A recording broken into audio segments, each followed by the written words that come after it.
আপনি কি কখনো ভেবেছেন দুনিয়ার সবচেয়ে বরকতময় দিন হল জুমার দিন, আর যখন মুমিনরা জান্নাতে প্রবেশ করবে তখনও প্রতি সপ্তাহে একটি বিশেষ দিন আসবে, জান্নাতের জুমার দিন।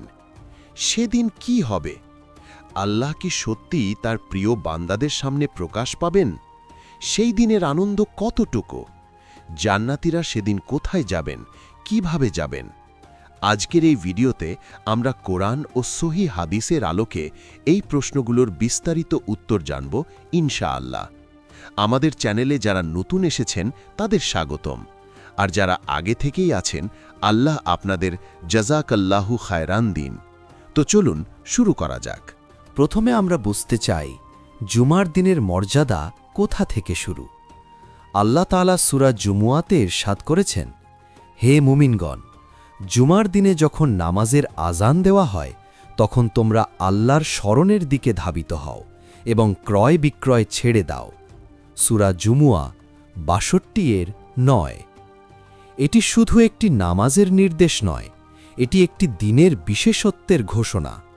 রাসূলুল্লাহ সাল্লাল্লাহু আলাইহি ওয়াসাল্লাম বলেছেন, সূর্য যেসব দিনে উদিত হয় তার মধ্যে সর্বোত্তম দিন হল জুমার দিন। এই দিনে আদম আলাইহিস সালামকে সৃষ্টি করা হয়েছে, এই দিনে তাকে জান্নাতে প্রবেশ করানো হয়েছে এবং এই দিনেই তাকে জান্নাত থেকে বের করা হয়েছে, আর কিয়ামত এই জুমার দিনেই সংঘটিত হবে। সহিহ মুসলিম ৮৫৪। এখানে লক্ষ্য করুন, আদম আলাইহিস সালামের সূচনা, তার জীবনের সবচেয়ে বড় ঘটনাগুলো এবং কিয়ামত সবকিছুই জুমার সাথে সংযুক্ত। তাহলে জান্নাতেও যে জুমার দিন বিশেষভাবে পালিত হবে, এটি মোটেও অবাক করার বিষয় নয়, বরং এটি হল দুনিয়ার জুমার এক মহিমান্বিত পরিসমাপ্তি। এবার আসি মূল প্রশ্নে। ইমাম মুসলিম রাহিমাহুল্লাহ তার সহিহ গ্রন্থে একটি অত্যন্ত গুরুত্বপূর্ণ হাদিস বর্ণনা করেছেন। এটি হাদিসে জান্নাতের জুমার বর্ণনা প্রসঙ্গে সবচেয়ে বিশুদ্ধ এবং বিস্তারিত বর্ণনাগুলোর একটি। হযরত আনাস ইবনে মালিক রাদিয়াল্লাহু আনহু থেকে বর্ণিত, রাসূলুল্লাহ সাল্লাল্লাহু আলাইহি ওয়াসাল্লাম বলেছেন, জান্নাতীদের জন্য একটি বাজার থাকবে যেখানে তারা প্রতি জুমায় অর্থাৎ প্রতি সপ্তাহে আসবে। তখন উত্তর দিক থেকে বাতাস বইবে এবং তাদের মুখমণ্ডলে ও পোশাকে সেই বাতাস লাগবে। তাতে তাদের সৌন্দর্য ও মনোবল আরও বেড়ে যাবে। তারপর তারা তাদের স্ত্রীদের কাছে ফিরে আসবে। তখন স্ত্রীরা বলবে, আল্লাহর কসম, তোমরা এসে আরও বেশি সুন্দর হয়ে গেছ। আর তারাও বলবে, তোমরাও আমাদের অনুপস্থিতিতে আরও বেশি সুন্দরী হয়ে গেছ। সুবহান আল্লাহ!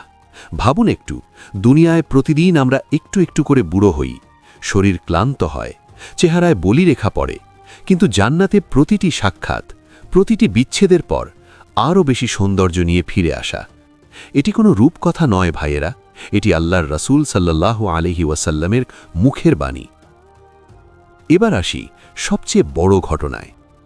ইমাম তিরমিজি, ইবনে মাজা এবং অন্যান্য মুহাদ্দিসরা একটি বিশেষ হাদিস বর্ণনা করেছেন, যা হাফিজ ইবনে কাসির রাহিমাহুল্লাহ তার তাফসিরে উল্লেখ করেছেন এবং বহু আলেম বিশুদ্ধ বলে মন্তব্য করেছেন।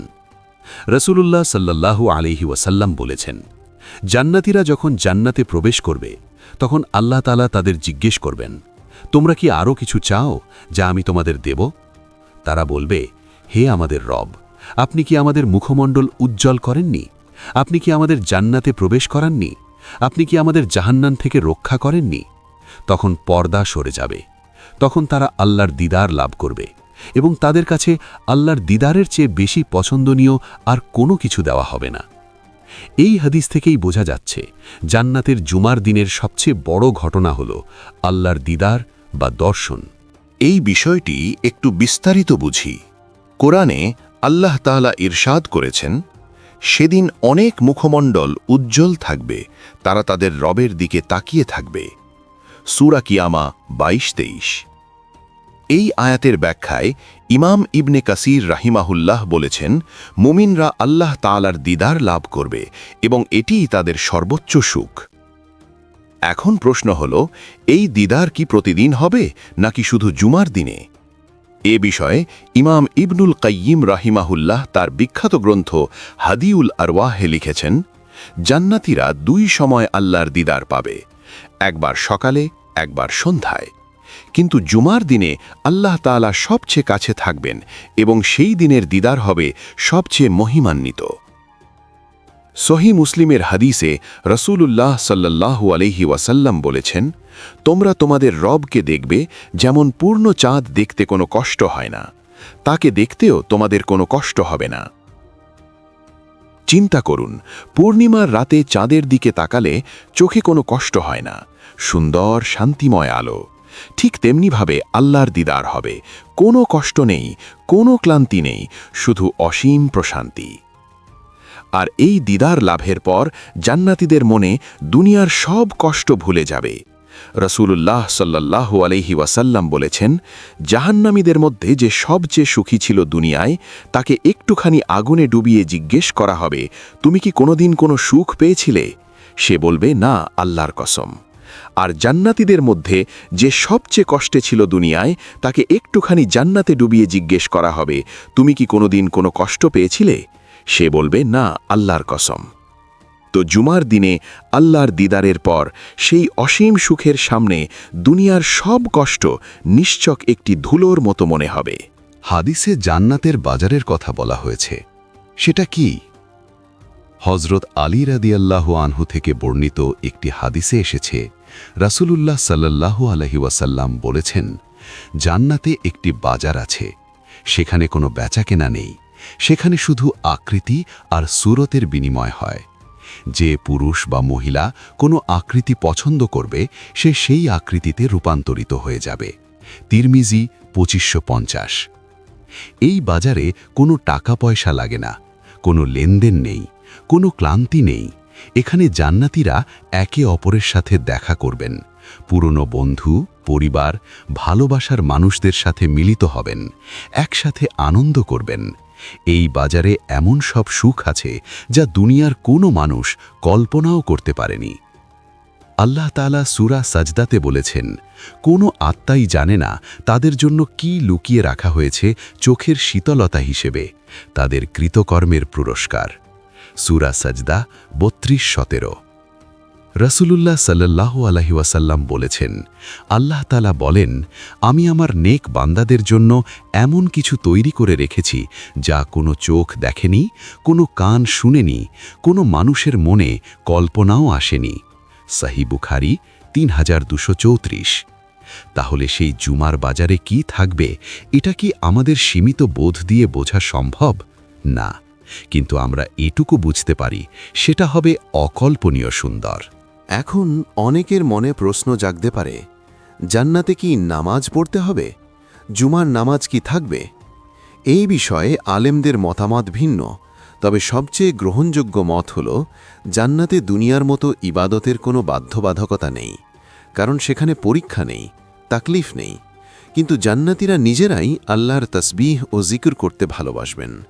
রাসূলুল্লাহ সাল্লাল্লাহু আলাইহি ওয়াসাল্লাম বলেছেন, জান্নাতীরা আল্লাহর তসবিহ করবেন যেমন তোমরা শ্বাস নাও, কোনো কষ্ট ছাড়াই, স্বাভাবিকভাবেই। সহিহ মুসলিম 2835। ভাবুন, দুনিয়ায় আমরা যখন ক্লান্ত হই, নামাজ কখনো ভারী মনে হয়, কিন্তু জান্নাতে আল্লাহর স্মরণ হবে শ্বাস প্রশ্বাসের মতো স্বাভাবিক। এতে কোনো কষ্ট নেই, শুধু আনন্দ। তাহলে জুমার দিনে জান্নাতীরা কি করবেন? তারা একত্রিত হবেন, আল্লাহর দিদার পাবেন, পরস্পরে মিলিত হবেন, বাতাসের মধ্যে দিয়ে অপূর্ব সুগন্ধ উপভোগ করবেন এবং আল্লাহর নেয়ামতে সিক্ত হবেন। হাদিসে উল্লেখ হয়েছে যে জুমার দিনে উত্তর দিক থেকে বাতাস বইবে। কিন্তু সেই বাতাস কেমন হবে? রাসূলুল্লাহ সাল্লাল্লাহু আলাইহি ওয়াসাল্লাম বলেছেন, জান্নাতে এমন একটি বাজার আছে যেখানে কোনো ক্রয় বিক্রয় নেই, শুধু সূরাক আছে, আকৃতি ও সৌন্দর্য আছে। যখন কোনো পুরুষ সেখান থেকে ফেরে, তখন তার পরিবার বলে, আল্লাহর কসম, তুমি এসে আরও সুন্দর হয়ে গেছ। কিন্তু সেই বাতাস কোথা থেকে আসে? ইবনুল কাইয়িম রাহমাহুল্লাহ বলেছেন, এটি আল্লাহর আরশের ছায়া থেকে আসে। সেই বাতাসে আল্লাহর নূরের ছোঁয়া আছে। কোরআনে আল্লাহ বলেছেন, আর জান্নাতে তোমাদের যা ইচ্ছা হবে তা পাবে, এবং যা তোমরা চাইবে তাও পাবে। সূরা ফুসসিলাত 41-31। আর রাসূলুল্লাহ সাল্লাল্লাহু আলাইহি ওয়াসাল্লাম বলেছেন, জান্নাতে একটি গাছ আছে, তুলনীয় নদী একটি ঘোড়সওয়ার সেই গাছের ছায়ায় 100 বছর চলবে, তবুও শেষ হবে না। সহিহ বুখারী 3252। এই জান্নাতের যে ঘ্রাণ, সেই ঘ্রাণের কথা রাসূলুল্লাহ সাল্লাল্লাহু আলাইহি ওয়াসাল্লাম বলেছেন, জান্নাতের সুগন্ধ 50 বছরের দূরত্ব থেকেও পাওয়া যাবে। আর সেই সুগন্ধ যদি 50 বছরের দূরত্বে অনুভব করা যায়, তাহলে জান্নাতের ভেতরে সেই বাতাস যখন বইবে, তার অনুভূতি কতটা অপূর্ব হবে কল্পনা করুন। এখন সবচেয়ে গুরুত্বপূর্ণ প্রশ্ন, আমরা কি সেই জান্নাতের জুমায় থাকতে পারব? এই প্রশ্নের উত্তর নির্ভর করে আমরা দুনিয়ায় কি করছি তার ওপর। রাসূলুল্লাহ সাল্লাল্লাহু আলাইহি ওয়াসাল্লাম জুমার দিনের 5টি বিশেষ আমলের কথা বলেছেন। প্রথম, সূরা কাহফ তেলাওয়াত। রাসূলুল্লাহ সাল্লাল্লাহু আলাইহি ওয়াসাল্লাম বলেছেন, যে ব্যক্তি জুমার দিনে সূরা কাহফ পড়বে, তার জন্য 2 জুমার মধ্যবর্তী সময় আলোকিত হয়ে যাবে। হাকিম, সহিহ। দ্বিতীয়, রাসূলুল্লাহ সাল্লাল্লাহু আলাইহি ওয়াসাল্লামের উপর দুরূদ পাঠ। রাসূলুল্লাহ সাল্লাল্লাহু আলাইহি ওয়াসাল্লাম বলেছেন, জুমার দিনে আমার উপর বেশি বেশি দুরূদ পড়ো, কারণ তোমাদের দুরূদ আমার কাছে পৌঁছায়। আবু দাউদ 1047।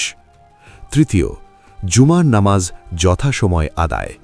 আল্লাহ তাআলা বলেছেন, হে মুমিনগণ, যখন জুমার দিনে নামাজের আজান দেওয়া হয়, তখন তোমরা আল্লাহর শ্রণের দিকে ধাবিত হও। সূরা জুমুয়া। চতুর্থ, দোয়া কবুলের বিশেষ মুহূর্ত। রাসূলুল্লাহ সাল্লাল্লাহু আলাইহি ওয়াসাল্লাম বলেছেন, জুমার দিনে এমন একটি সময় আছে, যে সময়ে মুসলিম বান্দা যদি নামাজ পড়া অবস্থায় আল্লাহর কাছে কিছু চায়, তাহলে আল্লাহ তাকে তা দেন। সহিহ বুখারী 935। পঞ্চম, গোসল করে সুন্দর পোশাক পরে মসজিদে যাওয়া। রাসূলুল্লাহ সাল্লাল্লাহু আলাইহি ওয়াসাল্লাম বলেছেন, যে ব্যক্তি জুমার দিনে গোসল করবে, পবিত্রতা অর্জন করবে, সকাল সকাল মসজিদে যাবে, তার জন্য প্রতিটি পদক্ষেপে একটি করে বছরের নামাজ ও রোজার সওয়াব লেখা হয়। তিরমিজি 496। এই আমলগুলো করলে ইনশাআল্লাহ সেই জান্নাতের জুমায় আমাদের নাম থাকবে। কিন্তু কিছু সতর্কবার্তাও আছে। রাসূলুল্লাহ সাল্লাল্লাহু আলাইহি সাল্লাম বলেছেন, যে ব্যক্তি পরপর 3টি জুমার নামাজ অলসতার কারণে ছেড়ে দেয়, আল্লাহ তার হৃদয়ে মোহর মেরে দেন। তিরমিজি 500, হাসান। এটি একটি ভয়ানক সতর্কবার্তা। যার হৃদয়ে মোহর পড়ে যায়, সে হিদায়াত থেকে দূরে সরে যায়। আর কেউ যদি দুনিয়ায় জুমা থেকে মুখ ফিরিয়ে নেয়, সে জান্নাতের জুমার সেই মহামিলনের যোগ্য হয় না। তাই ভাইয়েরা, দুনিয়ার জুমার নামাজ শুধু একটি ফরজ নয়, এটি জান্নাতের জুমার পথ। হাদিসে বলা হয়েছে, জুমার মজলিস থেকে ফেরার পর জান্নাতীরা তাদের পরিবারের কাছে ফিরে যাবেন। এই ফিরে যাওয়াটাও অসাধারণ। দুনিয়ায় কাজ থেকে বাড়ি ফিরলে মানুষ ক্লান্ত থাকে, অনেক সময় মেজাজ খারাপ থাকে, কিন্তু জান্নাতে সেদিন ফিরে আসবেন আরও সুন্দর হয়ে, আরও আনন্দিত হয়ে। আর স্ত্রীরাও বলবেন, তুমি আরও সুন্দর হয়ে এসেছ। এটি কেবল শারীরিক সৌন্দর্য নয়, এটি রুহানি আলোর কথা। যে ব্যক্তি আল্লাহর দিদার পেয়েছেন, তার চেহারায় সেই নূর থেকে যাবে। কোরআনে মুমিনদের চেহারার বর্ণনা দিতে গিয়ে আল্লাহ বলেছেন, সেদিন অনেক মুখমণ্ডল উজ্জ্বল ও আনন্দিত থাকবে, তাদের রব সম্পর্কে সন্তুষ্ট। সূরা গাশিয়া 88-9। সুবহানাল্লাহ। এবার চলুন পুরো দৃশ্যটি একসাথে কল্পনা করি। জান্নাতে প্রতি শুক্রবার, যদিও সেখানে দুনিয়ার মতো দিনরাত নেই, তবে আল্লাহর নির্ধারিত একটি সময়কালে একটি বিশেষ মুহূর্ত আসে। সেই মুহূর্তে 1, সমস্ত জান্নাতি একটি বিশেষ স্থানে জমায়েত হন, যাকে ওয়াদি বা উপত্যকা বলা হয়েছে কোনো কোনো বর্ণনায়। 2, সেখানে মিম্বর সাজানো থাকে, কারো মিম্বর সোনার, কারো রূপার, কারো মুক্তার, কারো ইয়াকুতের। যার মর্যাদা যত বেশি, তার মিম্বর তত উঁচু। 3, সকলে সমবেত হওয়ার পর আল্লাহ তাআলার নূর প্রকাশ পায়, পর্দা সরে যায়, মুমিনরা সেই নূরের দিকে তাকান। 4, আল্লাহ তার বান্দাদের সাথে কথা বলেন। ঠিক কি বলেন সেটা আমাদের জানা নেই, তবে এটা জানা যায় যে সেই কথোপকথন হবে অপার আনন্দের।